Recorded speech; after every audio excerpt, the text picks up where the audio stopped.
नमस्कार दोस्तों, स्वागत है आपका एक और शानदार वीडियो में। दोस्तों इस वीडियो में हम बात करेंगे विटामिन ई के बारे में। दोस्तों विटामिन ई कितना इंपॉर्टेंट है ये वही बता सकता है जो कभी विटामिन ई की कमी से बीमार पड़ा हो। अगर आप सच में जानना चाहते हैं विटामिन ई की चमत्कारिक बेनिफिट्स के बारे में तो इस वीडियो को शुरू से लेकर एंड तक बिल्कुल ध्यान से देखिए। इस वीडियो में हर वो चीज बताई गई है जिसे जानना आपके लिए बेहद जरूरी है। तो सबसे पहले बात करते हैं दोस्तों विटामिन ई क्या है। विटामिन ई वसा में घुलनशील विटामिन है और इसमें शक्तिशाली एंटीऑक्सीडेंट मौजूद होते हैं जो स्किन को नुकसान ग्रस्त होने से बचाते हैं। कई खाने पीने की चीजों में विटामिन ई प्राकृतिक रूप से पाया जाता है और जरूरत पड़ने तक शरीर इसे इकट्ठा करके रखता है। विटामिन ई में टोटल 8 कंपाउंड्स मौजूद होते हैं जिनमें सबसे एक्टिव रूप जो है अल्फा टोकोफेरोल का होता है। ये स्किन के लचीलेपन और नरमी को बनाए रखता है जिससे समय से पहले ज्यादा एज दिखना, स्किन फटना या झुर्रियों की समस्या से सेफ्टी मिलती है। ये समस्या फ्री रेडिकल्स के कारण हो सकती है। विटामिन ई को स्किन और बालों के लिए बहुत ही फायदेमंद माना जाता है। अब बात करते हैं दोस्तों फ्री रेडिकल्स क्या होते हैं। देखिए, फ्री रेडिकल्स का तात्पर्य एकल या समरूप सेल से जो युग यानी जोड़ बनाने के लिए अत्यधिक सक्रिय रहती हैं। इससे इनमें आक्रामक रिएक्शन देकर स्किन और शरीर की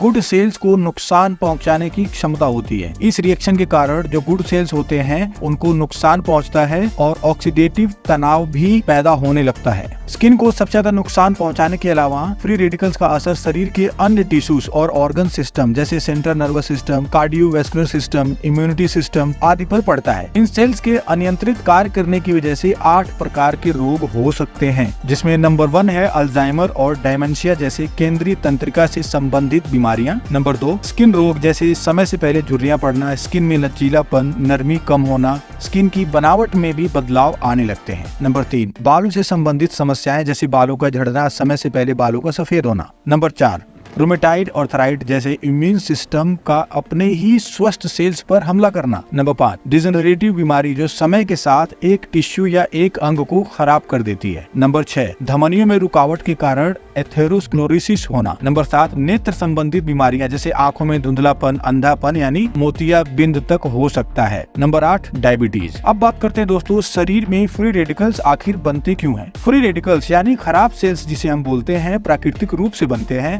हालांकि जीवन शैली से कुछ संबंधित कारणों जैसे अत्यधिक धूम्रपान, अत्यधिक शराब पीना, तला भुना जंक फूड खाने से भी शरीर में फ्री रेडिकल्स बढ़ने लगता है। इसके अलावा पर्यावरण भी काफी जिम्मेदार है फ्री रेडिकल्स यानी खराब सेल्स को बनाने में, जिसमें पर्यावरण प्रदूषण, रसायन, कीटनाशक या और भी अन्य तत्वों के संपर्क में आने की वजह से शरीर के सिस्टम में बदलाव आने लगता है जिसके कारण शरीर में फ्री रेडिकल्स बनने लगता है। अब बात करते हैं दोस्तों फ्री रेडिकल्स से लड़ने में विटामिन ई कैसे हेल्प कर सकता है। देखिए, विटामिन ई में एंटीऑक्सीडेंट प्रचुर मात्रा में पाए जाते हैं और ये एंटीऑक्सीडेंट्स अन्य अणुओं के ऑक्सीडेशन को रोकने में मदद करते हैं। इनमें फ्री रेडिकल्स का रिएक्शन को धीमा करने की क्षमता होती है। इससे फ्री रेडिकल को अस्थिरता यानी इलेक्ट्रॉन देकर बेअसर कर दिया जाता है। इस प्रकार फ्री रेडिकल्स के एक्शंस और रासायनिक अस्थिरता यानी इंस्टेबिलिटी में कमी आती है। अब बात करते हैं दोस्तों विटामिन ई के स्रोत क्या हैं और ये हमें कहां से मिल सकता है। देखिए, विटामिन ई वसा में घुलनशील यौगिकों का एक परिवार है जैसा कि मैंने बताया था ऊपर। विटामिन ई के अच्छे स्रोत हैं बादाम, मूंगफली, अखरोट और वनस्पति तेल। और खाद्य पदार्थों की बात करें तो उसमें सूरजमुखी, गेहूं, कुसुम, मक्का और सोयाबीन में भी विटामिन ई प्रचुर मात्रा में पाया जाता है। इसके अलावा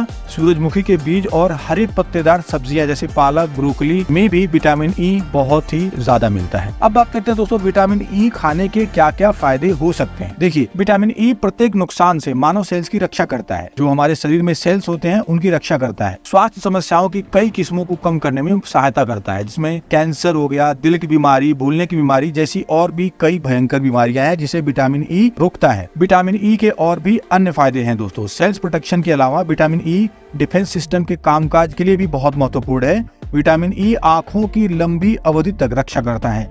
एक रिसर्च के अनुसार विटामिन ई खाने वालों में मोतियाबिंद बहुत ही कम पाया जाता है। यह हार्मोन की तरह एक पदार्थ के उत्पादन में काम आता है जिसे कहते हैं प्रोस्टाग्लैंडिन्स। यह ब्लड प्रेशर, सेक्सुअल और मसल्स में संकुचन सहित शरीर की कई प्रतिक्रियाओं को नियमित करता है। एक अध्ययन में यह भी पाया गया है कि विटामिन ई मांसपेशियों की मरम्मत भी करता है जैसे प्रोटीन करता है। क्रॉन रोग, सिस्टिक फाइब्रोसिस या लीवर से पित्त डाइजेस्टिव सिस्टम में स्रावित करने में इनस्टेबिलिटी एसिडिटी होने पर विटामिन ई को पानी में घोल के रूप में लेने की सलाह दी जाती है। इससे पाचन समस्याओं से छुटकारा मिल जाता है। अब बात करते हैं दोस्तों विटामिन ई किसको और कितना लेना चाहिए। देखिए, डॉक्टर की सलाह के अनुसार रिकमेंडेड डाइट अथॉरिटी यानी आरडीए के अनुसार प्रतिदिन 14 वर्ष की आयु से अधिक लोगों को 15 मिलीग्राम के करीब विटामिन ई लेना चाहिए। और जो महिलाएं स्तनपान करा रही हैं उनको अधिक आवश्यकता होती है विटामिन ई की। ऐसी महिलाओं को 19 मिलीग्राम तक विटामिन ई लेना चाहिए। लेकिन दोस्तों कुछ ही लोगों को सप्लीमेंट लेने की जरूरत पड़ती है। वैसे तो हम हेल्दी डाइट से भी विटामिन ई प्राप्त कर सकते हैं। अब बात करते हैं दोस्तों विटामिन ई की कमी से क्या क्या नुकसान हो सकता है। देखिए, विटामिन ई की कमी बहुत ही कम लोगों में होती है। इसकी कमी होने पर शरीर पूरी तरह से डाइट को वसा में अब्सॉर्ब करने से रोकता है। Anaemia, skeletal myopathy, ataxia, peripheral neuropathy, retinopathy, Emmanuel reaction और नर्व डैमेज के संकेत विटामिन ई की कमी को दिखलाता है। तो ये था दोस्तों विटामिन ई के बारे में कुछ जरूरी बातें। आई होप आपको इस वीडियो से काफी हेल्प मिली होगी। अगर वीडियो पसंद आया दोस्तों तो वीडियो को लाइक करें, चैनल को सब्सक्राइब करें। मिलते हैं किसी ऐसे ही शानदार वीडियो में, तब तक के लिए जय हिंद।